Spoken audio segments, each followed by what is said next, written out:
Yo, what's up? You're listening to your favorite radio station, Sin City Radio. Hey, what's up, guys? I'm bringing you a update this week on your news because you need it. Trust me. There is a lot of shit going down this week, and you're not going to miss the biggest headlines we've got for you today. Let's take a look. I've been working on a project, and I'm actually going to show it off for you guys today. It's a lovely little research project, and yep, let's check it out. Oops. Let's check it out. There we go. Rancor News. That's right. Rancor News has got everything you need to stay informed. Well, let's check this out here. What do you got for us today, Rancor? Well, today, the Nord Stream pipeline has been sabotaged. This is actually a horrible thing. Horrific. There's been an attack on the pipeline. Scientists have reported that it is explosives. It is a sabotage, and Ukraine is wanting to point the finger at Russia. Yeah, well, let's look at the facts here.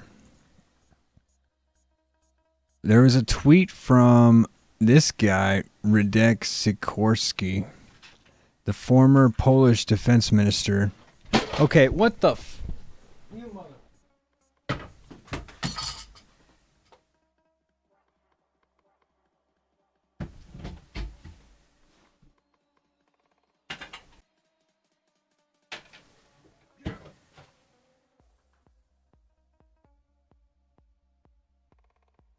Okay, whoops. I just had to beat my cat right there for a little bit.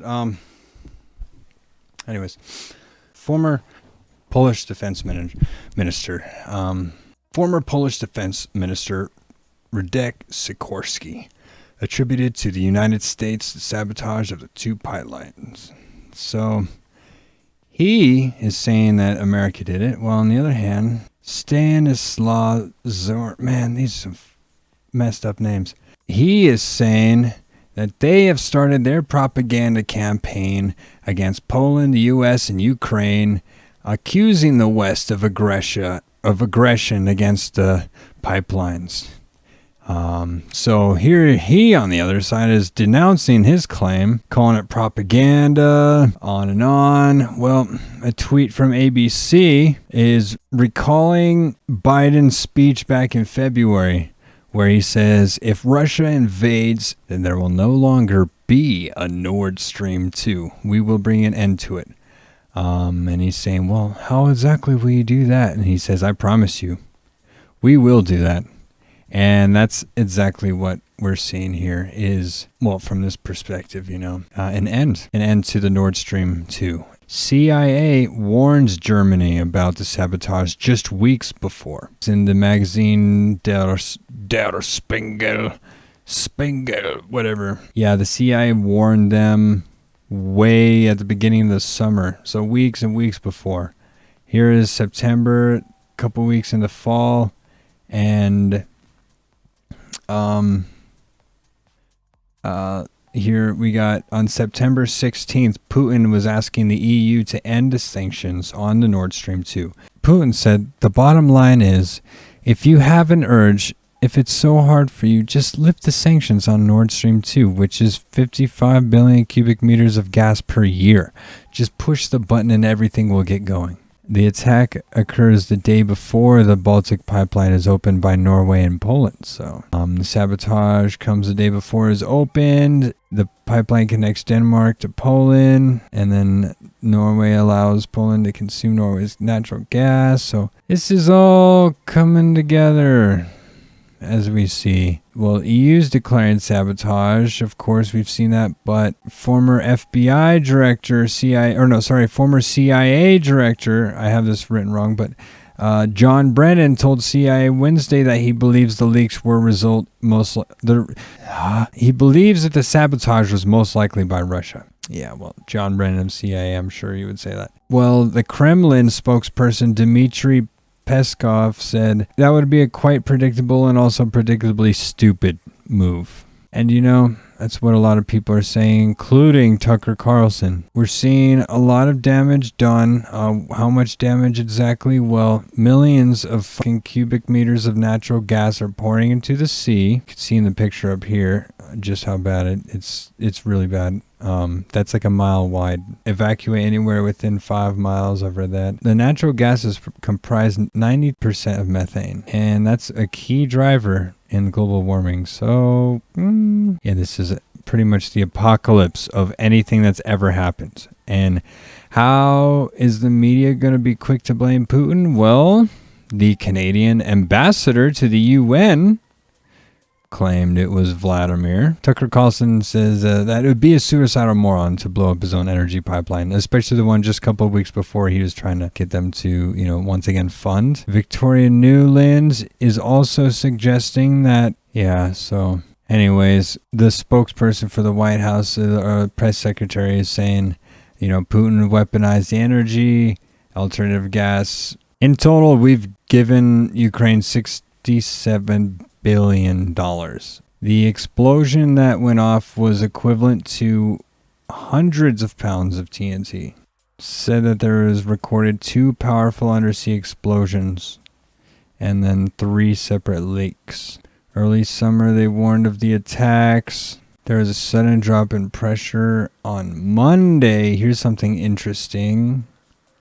That there could have been a leak. Now, remember, the attack was on Tuesday. Today's Wednesday that I'm making this video.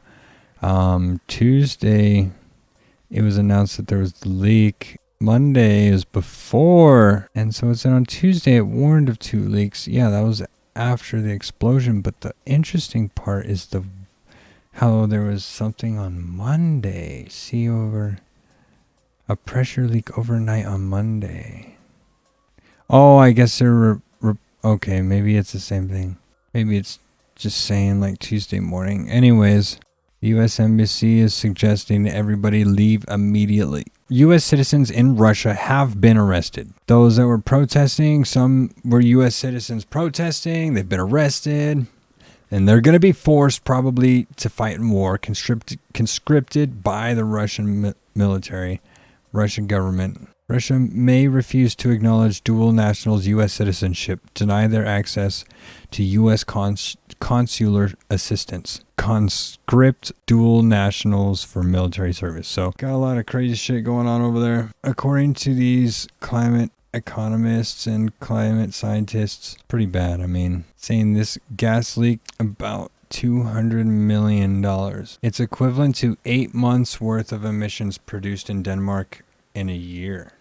Now, aside from the sabotage that happened over there, we have some shootings that have happened, okay? So in Oakland, there was a school shooting. Now, okay, yeah, school shootings have happened a lot. Why is this one interesting? Well, I'm glad you asked, okay? Let's start with the initial details. Around 12:30 Pacific time, 6 adults were injured at the Rudsdale Continuation High School, okay? This is on a campus where there's 4 other schools. We're not 100% sure, but pretty sure these were not students. A couple could have been, maybe, who knows. But the Alameda County Sheriff's Department is saying this is probably a targeted event. There's probably reasons for that, okay? I don't want to go into all the reasons right now, but basically they went into the school. They found 6 people shot, okay? 6 adults with gunshot wounds were taken to the hospitals. 2 who had life-threatening injuries. 1 who was stable. All right, so as far as I know, nobody's died yet. But here's the thing that's interesting about this, okay? They're still looking for this guy. There's no description of who this man is, what he looks like. There's nothing. All we know is that the shooter is still on the loose, okay? And this is in California, where we also have our other and final news article for today. A 15-year-old girl who was at the heart of an Amber Alert was killed by the police that were looking for her. It's disgusting. In California, this article here, shoot and kill the kidnapped girl. Yeah, so what happened? What the happened? This 15-year-old girl was running towards the police for protection. 45-year-old father Anthony Graziano shot his wife, killed her, kidnapped his daughter, and was on the run, okay? This all happened near an elementary school. The whole area is locked down. He kidnapped her. I believe this was on Monday. He was on the run. Next day, 11:15 a.m., the Nissan truck was spotted. There was a chase and a shootout on Highway 15. Next morning, what happened is the dude, as he's driving away, he was shooting constantly, apparently, at the cops through the back window, forcing the cops to return fire. Eventually, the car was disabled, which we see down here. The vehicle became disabled. No details as why exactly it was disabled, but a firefight ensued. And that's where we have here. Savannah was wearing tactical gear as she exited the vehicle, attempting to flee in the chaos, ran towards the deputies for safety. However, she was shot in the firefight. Later transported to a hospital. Pronounced dead around noon. Here's the tweet from the police, pretty much saying the Amber Alert's over. Here's the thing is they're saying that Savannah may have played involvement in certain parts of the shooting, meaning that she may have been firing back at deputies. All right, so they might have seen her in the car shooting back at deputies, but in a video, I'm not sure if I have it on here.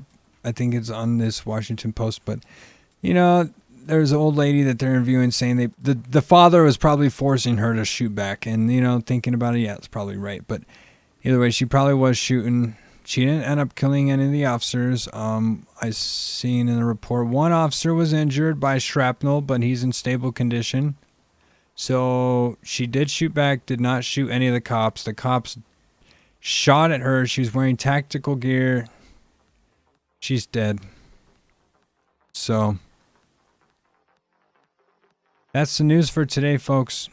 Not pretty, usually isn't, but you needed to be updated on this shit that's going on.